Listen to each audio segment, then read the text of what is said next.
Bom dia, meus amados irmãos, que a graça e a paz de nosso Deus, de nosso Pai Celestial, e também o amor do nosso Senhor e Salvador Jesus Cristo possa abundar em nossas vidas, nos fazendo cada vez mais semelhante ao Filho de Deus, o nosso exemplo.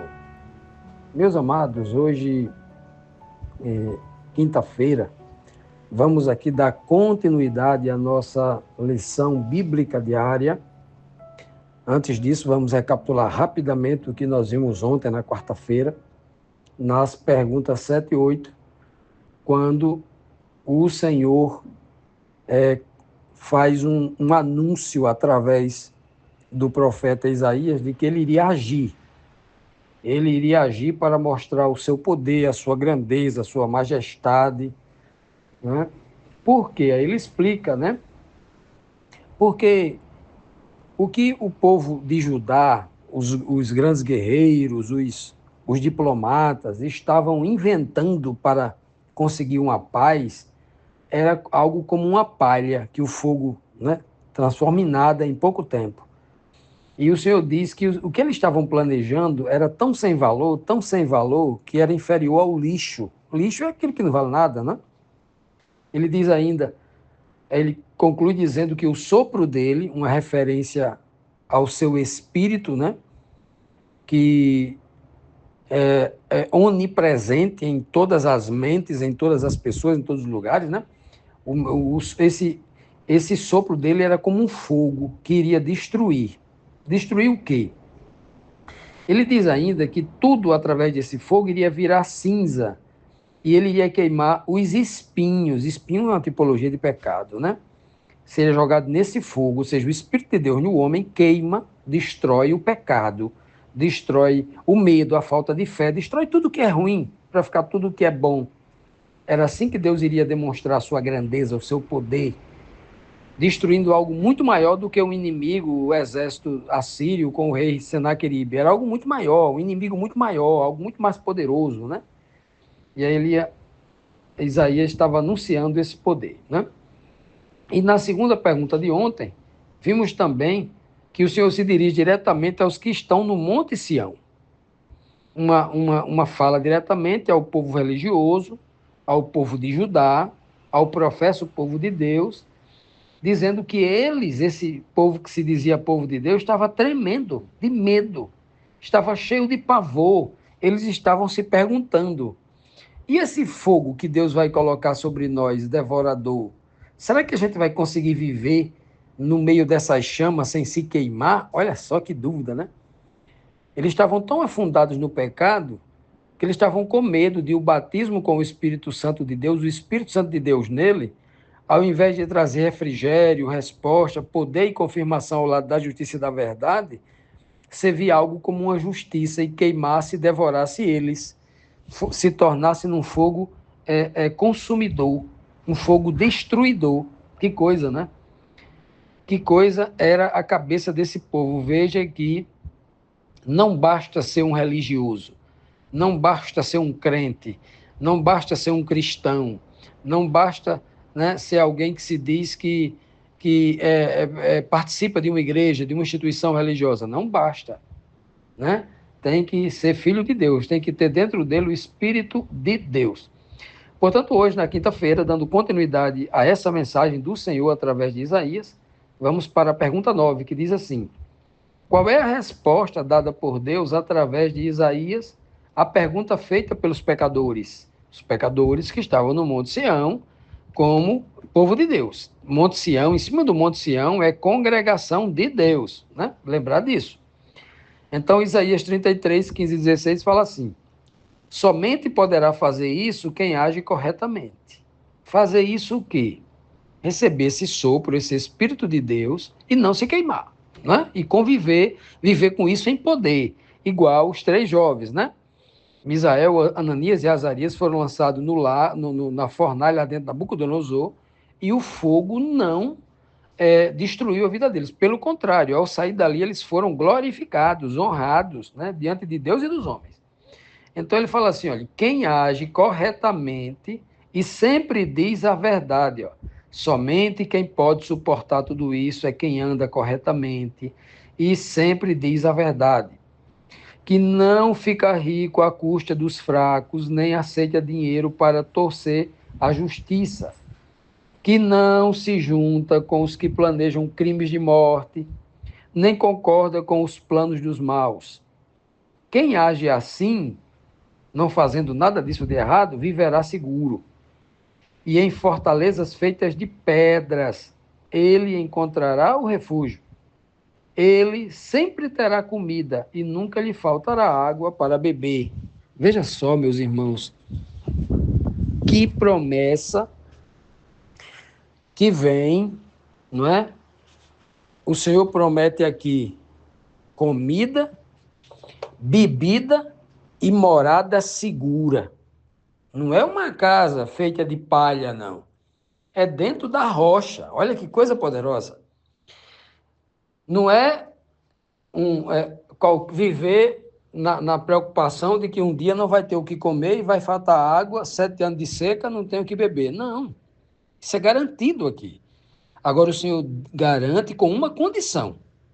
A condição é para pessoas que agem corretamente. Ou seja, tudo que ele faz é de forma honesta. As suas ações são honestas. Não há falsidade, não há mentira, não há maldade no coração, não é? Ele sempre diz a verdade, nunca fala mentira, nunca fala calúnia, nunca fala maldade, né? Ele também nunca explora os pobres, né? Explora, fica rico à custa dos mais fracos. Ele não aceita suborno para mentir, para pregar mentira, para pregar um evangelho mentiroso, né? Não continua sendo pastor de uma igreja por causa de salário, mesmo sabendo que aquela igreja está pregando algo que não está em harmonia com a Bíblia, né? Ele não se junta aos que planejam crime de morte, como aqueles que se juntaram, os judeus religiosos que se juntaram lá e fizeram um conselho para matar Jesus Cristo, para perseguir um justo, um inocente, que não tinha cometido crime algum, e nem concorda, não, nem concorda, quer dizer que discorda. Ele deixa bem claro, quando vê os maus planejando algo errado contra um justo, um inocente, ele se posiciona contra aquilo. Ele não concorda com o plano dos maus. Somente esses que agem assim, diz a Bíblia, viverão e receberão essas 3 garantias: comida certa, água certa e uma morada segura certa. Vai morar em segurança. Que coisa maravilhosa, né? Olha, a segurança dele estará onde? Na rocha. Uma morada que está dentro da rocha. Ou seja, estará na rocha é o Senhor, né? O nosso Deus e Pai. Jesus Cristo é a pedra de esquina que constrói essa casa. Estará sempre na proteção de Deus e de Cristo. Que bênção especial, né? Continuando, amados, vamos então para a nossa próxima pergunta, a 10ª, que diz assim: que feliz consolo revela o profeta Isaías ao povo. Que promessa preciosa é essa, né? Quem é esse rei que iria governar, que governaria para que este reino, para que estas bênçãos aqui no contexto, pudesse realmente acontecer? Um povo moraria em cidades feitas de pedra, né? Olha que coisa forte, né? Que nunca mais faltaria comida nem bebida, ou seja, todas as necessidades seriam supridas num reino onde não havia mentira, não havia injustiça, não havia desonestidade, não havia exploração, dominação, não havia o perjúrio, não havia o suborno. Olha que coisa, né? Esse é o reino que este verso agora vai falar deste reino que não tem nada disso de errado, mas só coisa boa. Isaías 33:17 diz, ó: mais uma vez vocês verão um rei, com toda a sua glória, governando um país imenso. Veja bem, meus amados, que esse texto aqui é uma promessa e uma profecia messiânica, uma promessa dentro de uma profecia messiânica. Esse rei que está sendo falado aqui é o Messias. Até porque a palavra Messias, né, Mexixá ungido, é para rei. O rei, ele é um mexixá, um messias, um ungido, né? Então, o texto aqui, quando ele diz vós mais uma vez, é porque a primeira vez ele fala de Davi. Quando ele fala mais uma vez, é um rei justo, bondoso, humilde, como Davi. Não que Davi seja o rei modelo, coitado de Davi. Davi é só um pequeno tipo, uma figura, uma sombra muito, assim, muito aquém, eu diria até muito insignificante em relação a Cristo, o verdadeiro rei que está sendo mencionado aqui. Essa profecia está apontando aqui para Cristo, Jesus Cristo, o filho de Davi. Por isso que ele fala aqui, vocês verão um rei, um outro rei, não é Davi, mas o filho de Davi. A profecia mostrava que era um descendente de Davi que viria. E Isaías está explorando exatamente isso, porque essa linguagem aqui facilmente seria entendido pelo povo os judeus, iria entender facilmente esta mensagem, né, vinda aí por um judeu também, Isaías, que escreve para Jerusalém facilmente, porque os judeus se orgulhavam por ser da mesma tribo de Davi, Davi era um judeu, como Jesus também da tribo de Judá, um judeu, e isso era muito claro para eles, onde estava o Monte Sião, que está no contexto aqui de toda a mensagem, é uma escritura apontada exatamente para o povo judeu, em primeiro plano. O povo judeu aqui é um tipo da professa igreja de Deus, é aqueles que professam que Deus propõe que ele seja seu povo, que Deus entrega a sua palavra, que Deus entrega condições para que eles sejam fiéis, né? É nesse contexto aí. Nem sempre são, né? A maioria nunca é, mas está dentro desse contexto. Pois bem, então, a promessa é tão maravilhosa que diz aqui que quando esse rei viesse, o povo iria ver a sua glória. Que coisa linda, né? A glória desse rei seria vista e iria ver também ele governando um país imenso. Que coisa, né? Não é a nação de Israel, mas um país imenso envolve inclusive os gentios, que estava além da Judéia, a região dos judeus, estava além de Jerusalém, além das cidades da Judéia que estavam em torno ali de Jerusalém. Aí por isso que Cristo diz, ó o que ele diz assim, ó, vão pelo mundo e governem, entreguem essa mensagem ao mundo todo, em Jerusalém, na Judéia, em Samaria e nos confins da terra, até os confins da terra. Esse é o tamanho do país. E esse governador aqui, esse rei que está governando aqui, como é que a gente viu a sua glória?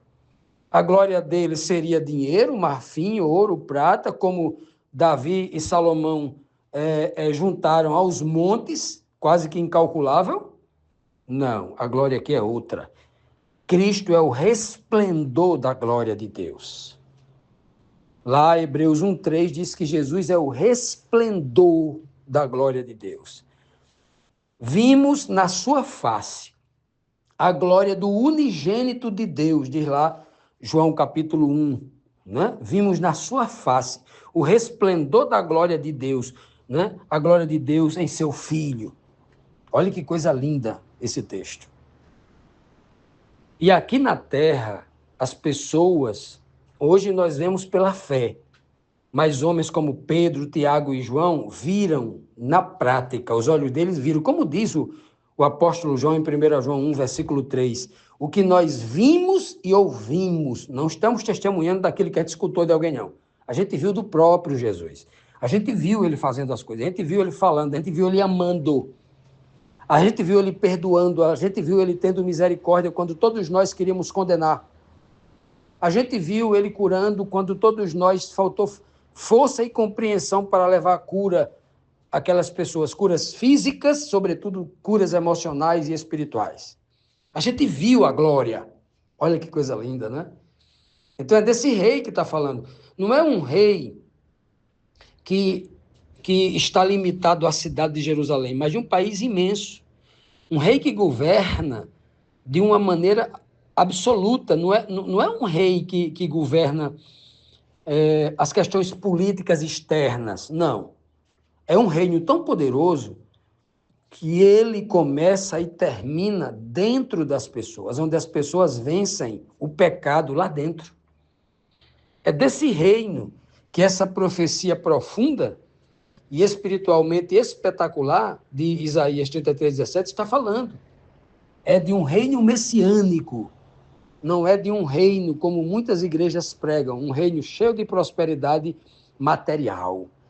Se apega ao texto material, o texto anterior, que não vai faltar comida, que não vai faltar bebida, que não vai faltar morada segura.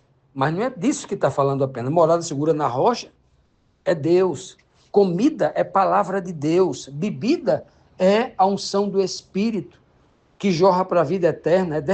É disto que o texto está falando, de algo espiritual muito mais profundo do que as questões físicas, materiais e exteriores.